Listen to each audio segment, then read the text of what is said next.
Salve, pessoal! Você está no Lupus em Fábula e este é o Leaf Tarot, o programa onde eu e o Keller, que está de folga esse mês ainda, discutimos sobre vários temas relacionados ao universo do tarot. E, como eu cheguei a mencionar no vídeo do mês passado, onde eu comparei o Heaven and Earth, as edições americanas e europeias deste cara, hoje eu vou fazer mais uma comparação, uma que talvez seja muito discutida aí, muito buscada, principalmente para quem está buscando comprar este deck e ficar na loucura de, mas qual versão eu compro? Porque se é um deck muito famoso, hoje falarei deste cara aqui, Tarot de Tote, e suas duas edições, a edição europeia da AGM Urânia e a edição americana da US Games. Será que isso aqui é diferente? Então vamos falar um pouco sobre estes caras, mas antes, não se esqueça de assinar o canal, marcar o sininho, deixar seus comentários, esse negócio todo aí, e de nos apoiar em catarse.me/lifhod, Lifhod. Se você gosta dos nossos conteúdos, se você quer que a gente continue produzindo esses materiais, dê lá seu apoio a partir de R$ 10 e tenha acesso ao nosso grupo fechado de apoiadores, a nossa Missa do Lobo, que é um encontro mensal com esses apoiadores, as gravações ao vivo do nosso podcast e aos concursos que nós fazemos entre os apoiadores com diversos prêmios, inclusive dezembro. Vem a surpresaça aí para os apoiadores. Estamos aqui com uma cacetada de coisas para eles, certo? Mas, indo ao ponto, vamos falar sobre o tarô de Tote. Pessoal, o que é que nós temos aqui? A gente tem aqui uma edição do tarô de Tote, se eu não estou enganado, essa aqui é a edição de 2006, 2008 da US Games, e essa é a edição da AGM Urânia. Bom, a AGM Urânia, lembra que eu falei para vocês no vídeo acho que eu cheguei a comentar sobre isso no vídeo do Heaven and Earth, tá? A GM Urânia é uma empresa alemã, produtora de baralhos, que, aliás, era a AG Miller, que foi comprado por uma empresa cujo nome eu não consigo pronunciar, e depois vem Urânia, que é uma empresa alemã, e que depois foi comprada novamente pela Carta Mundi, que é aquele grande produtor mundial de baralho, que é dono também da empresa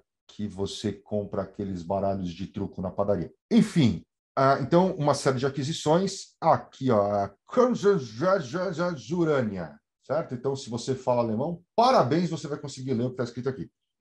E agora, apenas a GM Urânia, certo? Essa é a edição deles e sempre houve uma relação. Eu não quero o baralho da G Miller, eu quero o baralho da US Games, porque é muito melhor. Então, será que é melhor mesmo? Será que é diferente? Certo? Bom, a primeira coisa que você tem que entender é que as duas empresas vendem o baralho de Tote em 3 formatos diferentes, tá? Esse aqui é a versão normal, tá? Que é um baralho de 2,75 por 4,375 polegadas, ou 70 por 111, ou seja, de cara, o tarô de Tote, ele não segue o formato tarô padrão, portanto, não tem sleeves para esse cara. Se você gosta de sleeves, não tem sleeves para este cara.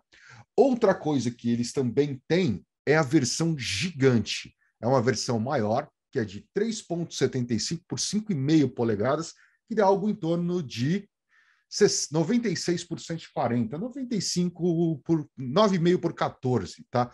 E ambas também têm uma versão Pocket, que inclusive eu tenho aqui a versão da US Games, certo? É o baralho Pocket ou Swiss Pocket, esse formato.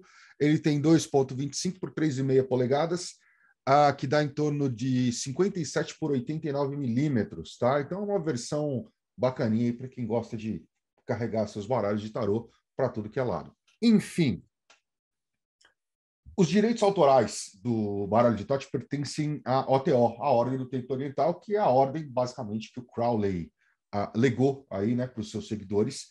Então, o baralho de Tote pertence à OTO inglesa e eles fizeram se não me engano, foi no começo do século agora, que eles fizeram uma atualização nos contratos, passando toda a parte de publicação do seu baralho na Europa, aliás, para todo mundo, exceto Estados Unidos, para a G. Miller na época, tá? Enquanto havia aí uma briga judicial pelos direitos nos Estados Unidos, certo? E uma certa briga contratual, tá? Em relação a US Games, certo?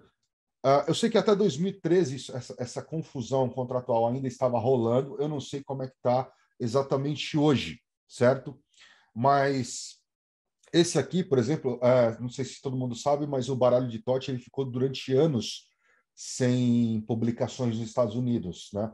Tanto que desde a década, se não me engano, de 60, os direitos foram passando ali dentro dos Estados Unidos até chegarem os direitos de publicação, tá? Até chegarem na US Games, ela publicou durante anos e anos, durante décadas e décadas, até que começou essa briga judicial e esse baralho meio que desapareceu das vitrines americanas, entre aí, sei lá, no final dos anos 90 até 2005, 2006, quando o pau estava atorando ali.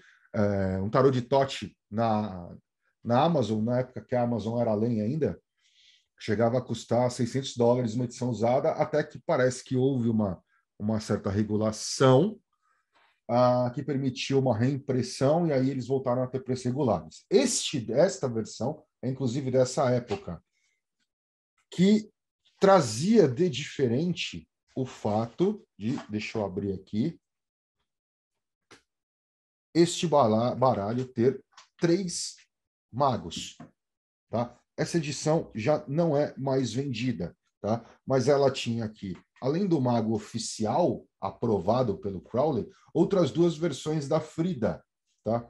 Até onde eu dei uma olhada na internet, a OTO chama esta edição de aberração, tá? Fala, inclusive, que as cores desses magos estão todas erradas, que eles jamais deveriam ter saído impressos, certo? Mas, durante algum tempo, a US Games lançou essa edição com os 3 magos.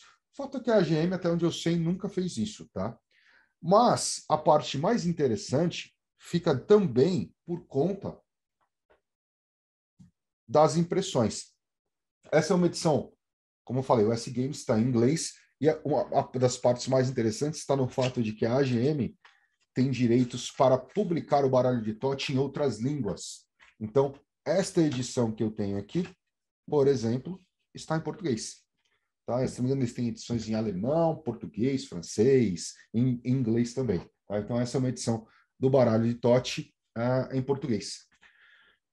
Agora, a parte interessante é que eu fui dar uma sondada geral e, assim, embora esta edição da US Games esteja um pouquinho mais saturada, o que eu acho que, basicamente, é só uma questão do ano de impressão, tá? Porque esse aqui é mais antigo e essa é uma edição mais recente, que eu acho que eu adquiri eu tenho 1 ou 2 anos, tá? Mas aparentemente os baralhos são iguaizinhos. E da mesma forma que eu fiz lá com Heaven and Earth, o papel é o mesmo, acabamento é o mesmo. Mesmo tamanho, mesmo papel, mesmo acabamento. E como eu falei, a questão de cores é lote, tá? Nesse caso especificamente aqui. Eu não acho que exista, por exemplo, alguns problemas que eu consultei na internet que dizem que algumas edições da US Games estão super saturadas. Talvez sejam isso esteja levando em questão edições dos anos 90, que não é o caso aqui. Aqui, para mim, as cores são muito próximas. E eu achei interessante, quando eu peguei esta edição, que é mais recente da AG Miller, a Gemila tinha um problema também, a Urânia, que a caixa era muito feia, era uma caixa azul tosca demais. Mas aí eles mudaram a caixa, já colocaram uma caixa ilustrada. Mas eu achei bem interessante, quando eu peguei esta edição, que a própria faca da caixa é idêntica à da US Games. Tá? Não sei a versão caixa azul padrão, antiga, mas essa versão, a própria faca da caixa é idêntica. Achei um pouco estranho 2 empresas, 2 editoras diferentes estarem usando a mesma faca. E aí eu falei, pô, peraí, mesmo formato, mesmas cores, mesmo acabamento, mesmo papel e mesma faca de caixa, aonde estes caras foram impressos? E como eu cheguei a comentar também no outro vídeo, normalmente os baralhos europeus, tanto da GM quanto da Louis Carabel são impressos na própria Europa. Já os baralhos americanos normalmente são impressos na China. Bom, como eu esperava, este cara Onde está? Aqui, fabricado na Bélgica. Certo? E a parte interessante é que quando eu fui olhar esta edição da S Games, printed in Belgium. Pessoal, nitidamente, da mesma forma que eu falei no vídeo do Heaven and Earth, esses dois decks são impressos na mesma gráfica, utilizando as mesmas facas, inclusive de caixa. O que muda entre esses dois caras é a arte da caixa. Então, se você está procurando um baralho de TOT e vê por aí, mas não tem a edição da US Games, pode pegar a da AGM, que é igualzinha. Inclusive, a AGM que no Brasil é distribuída pelo pessoal que distribui Lois Carabel, tá? Se você não encontrar essa edição US Games, ou encontrar muito mais cara, tá? Pode pegar a AGM, que é igualzinha. Inclusive, este deck você também encontra com a Mônica, do Mystical Empire, certo? Se você falar com ela, ela tem esta versão da AGM Urânia em português, tá? Neste formato, que é o formato médio do baralho, o formato padrão do baralho, formato original, inclusive. Tá? As versões grandes e pockets, até onde eu sei, ainda não chegaram, não estão sendo trazidas para cá. Mas esse aqui você acha lá. Então, se você quiser, tá aqui os contatos aí que a gente já deixou no outro vídeo também, mas pode falar com a Mônica que ela consegue esse baralho para vocês. Ok? Então, pessoal, a conclusão aqui é o seguinte: Tarô de Tote, edições, OS Games e a GM, é o mesmo baralho, certo? Não muda nada. O que mudava antigamente é que a caixa da edição AGM era feia, horrorosa. Não era feia, era horrorosa. Agora eles melhoraram, tá? Então, você fala, mas eu queria muito um S Games. Então, você só vai pagar mais caro por ele no Brasil, sendo que é exatamente o mesmo baralho que você pegaria pela AGM Urânia, certo? Salve, pessoal! Como vocês estão? Vocês acompanharam no vídeo do mês passado que eu esqueci de passar uma informação, a gente teve que fazer um adendo no final? Adivinha? Aconteceu nesse também. Ficou faltando um detalhe que eu acho muito interessante na produção desse baralho, mas para entender isso tem que falar um pouquinho de produção gráfica de novo. Uma coisa que às vezes até alguns alunos me perguntam tal, sobre produção, mas que não cabe direito falar sobre especificamente disso no canal, tá? Mas o processo de impressão tradicional offset, todos os produtos, os materiais impressos são impressos a 4 cores, sendo magenta, amarelo e preto. Isso de forma regular. Obviamente, tem projetos que têm cores especiais, outros acabamentos, etc. Mas, regra padrão, projetos padrão, 4 cores: ciano, magenta, amarelo e preto. E, normalmente, necessariamente nesta ordem. Necessariamente entre aspas. Existem projetos específicos que podem trocar a ordem das placas de impressão, ou chapas de impressão. Mas, normalmente, elas seguem a ordem ciano, magenta, amarelo e preto. Os blacks costumam aparecer no que a gente chama de sobreposição. O que é isso? Quando eu vejo um elemento preto no material impresso, principalmente texto preto, ele é impresso em sobreposição. Ou seja, isso quer dizer que ele é impresso em cima das outras cores. O contrário disso seria uma técnica que a gente chama de knockout. É onde, imagina que você tem uma coisa colorida e um textão grande preto. Seria no ciano, magenta e amarelo, aonde entra aquele texto, ser vazado e o preto ser impresso direto no papel. Mas o normal é que ele seja impresso em sobreposição, que tenha a tinta ciano, magenta, amarela por baixo e o preto entre por cima, visualmente tendo uma definição um pouquinho mais escura ou com uma tendência meio que puxada para algum dos tons para essa cor. Dependendo da carga de preto, 100% de preto, às vezes em textos pequenos você nem visualiza, você nem percebe essa variação olhando para o material. Um outro ponto importante desse tipo de técnica é que pense o seguinte: eu estou fazendo baralho de TOT em português, inglês, alemão, francês e espanhol, certo? O que é que muda nessas 5 edições diferentes? Só o texto ali embaixo. E aquele texto, por exemplo, está em preto.